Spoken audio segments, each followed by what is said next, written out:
आपके बारे में एक ये भी कहा जाता है कि आप एंटी पंजाब हैं। मैं एंटी पंजाब तो हूं, लेकिन इसी माने में जैसे मैं एंटी सिंध हूं। मसलन मैं वडेरों के खिलाफ बोलता हूं सुबह शाम। मैं सिंध के महबूब तरीन वडेरों का नाकिद हूं। दो जागीरदार तबके के बड़े हीरो हैं हमारे सिंध के और पाकिस्तान के। नाम भी बता दें। जुल्फिकार अली भुट्टो और जीएम सैयद साहब। मैं कहता हूं जितना इन हजरात ने नुकसान पहुंचाया सिंध को, किसी और ने नहीं पहुंचाया। इसी मायने में उनका भी खिलाफ, इसी मायने में अमेरिका के खिलाफ हूँ, इसी मायने में बलोच सरदारों के खिलाफ हूँ जिस हद तक वो क्लैश करता है।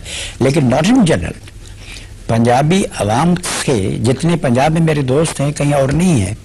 अब हम बुल्ले शाह के खिलाफ तो नहीं हो सकते ना, फैज अहमद फैज के खिलाफ नहीं हो सकते। लेकिन अभी आपने जुल्फिकार भुट्टो का नाम लिया, आप तो पीपल्स पार्टी के आजकल हामी हैं। मैं हमेशा पीपल्स पार्टी का हारी हूँ। मैं तो भुट्टो साहब का भी हामी था, हूँ आज भी।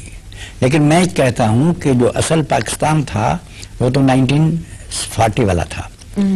लियाकत अली ने उसको दूसरे डायरेक्शन में चला दिया, जैसे खोखरा पर रवाना कर दिया। जो गाड़ी लाहौर जानी थी उसको खोखरा पर रवाना कर दिया डेलिबरेटली। एक तो वो झटका था। फिर जो कुछ रहा सा था 1970 में बंगाल को भेज के परमानेंट मेजॉरिटी के हवाले कर दिया। पाकिस्तान इसलिए बना था कि हमारे हिंदू भाइयों की दायमी मेजॉरिटी थी और असेंबली और पार्लियामेंट उनके हाथ का खिलौना बन गई थी। यानी वो अब मेजॉरिटी में थे, जो फैसला करें परमानेंट मेजॉरिटी। आप एक शख्स को गलत समझते हुए फिर उसकी पार्टी एक गुजारिश, बंगाल के जाने के बाद वो तो परमानेंट मेजॉरिटी हो गई हमारे पंजाबी भाइयों की, जिनके रिश्ते साम्राज्य से रोजे अजल से हैं। रंजीत सिंह से 1847 से अमृतसर के मुआहदे के बाद पंजाबी आर्मी तो हमेशा साम्राज्य परस्त रही है। टू दिस डे आज भी उनके ताल्लुकात पाकिस्तान से कम हैं, उनसे ज्यादा हैं। जिसको हम पाकिस्तान आर्मी कहते हैं, इसके बुनियादी बुनियाद तो उन दिनों में है जब फ्रेंच जनरल पंजाब आर्मी को ट्रेनिंग देते थे। उस जमाने से आर्मी तो हमेशा साम्राज्य परस्त रही है। हमारे ये जनरल हजरात है, आर्मी तो बेचारी हमारी है, लेकिन वो जो जनरल हजरात हैं, मैंने कहा कि इन्होंने हमें एक परमानेंट मेजॉरिटी का गुलाम बना के दिया। पाकिस्तान तबाह हो जाएगा, क्योंकि ये जो इम्बैलेंस है, एक तरफ एक सूबा परमानेंट मेजॉरिटी बन गया हमेशा के लिए। पानी होता है ना, वो कहते हम नहीं देते, अखबार पढ़ते हैं ना जी हाँ। पंजाब से आता है कि हम नहीं देते, नहीं देते, बस नहीं देते।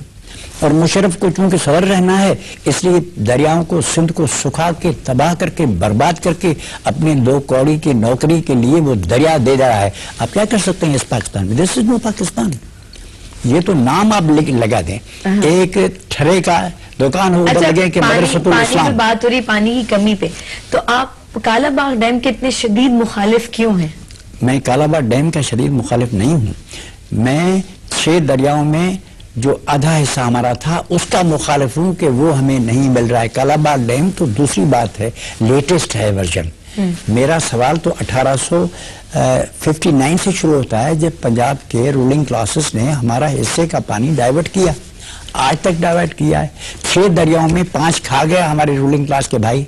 मैं कहता हूँ भाई साहब आओ बैठे, फहातु बुरहानकुम इन कुंतुम तुम सादिकीन। वापदा के सदर साहब थे, जनरल साहब जुल्फिकार अली। मैंने कहा बैठो, हमारा सिंध का हिस्सा जितना पानी वो हमें दें, उतना दे। उन्होंने कहा बात करेंगे, भाग गया। तो हम तो कहते हैं भाई हैं, सिंधी में कहते हैं 2 भाई और तीसरा भाई है हिसाब किताब।